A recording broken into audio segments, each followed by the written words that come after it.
competitive issues, and you are continuing to address. So with those remarks, I want now to take this opportunity to invite the Deputy President to invite you to address this gathering.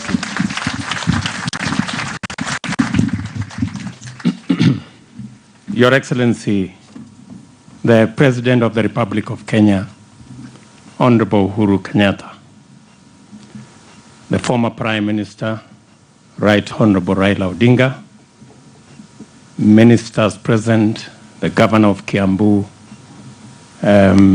Members of Parliament, Mzee Bid Shah and the Shah family and the Bidco fraternity.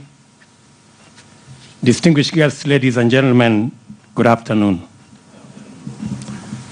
Your Excellency, 7 years ago, you began the journey of the transformation of our nation. And you targeted specifically infrastructure as a major component that would enable industry and manufacturing to take off. Today, Your Excellency, we have the SGR and we have a huge road infrastructure in our nation. When I had a chat with Vimal this morning, he was talking to me about the Eastern Bypass. And I was telling him that already, Your Excellency, you have instructed for the dualing of the Eastern Bypass so that goods and services from industry in this area can find their way to the SGR and to exit from here in a much more faster and cost-efficient manner.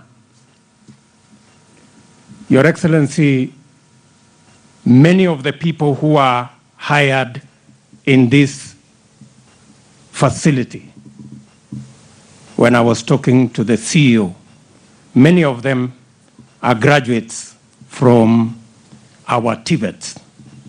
Almost 90% of the people hired in this manufacturing facility come from our TVETs. And I was informing them that you have already facilitated the construction of a technical training college right here in Ruiru.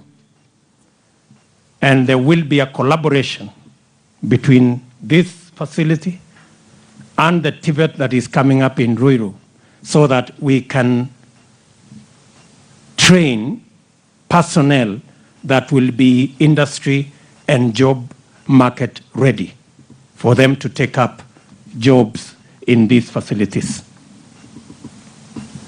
Your Excellency, this facility you launch here today is another milestone in your journey to industrialize this nation. When you identified the Big Four and centralized it around manufacturing, it was this kind of transformation that you had in mind.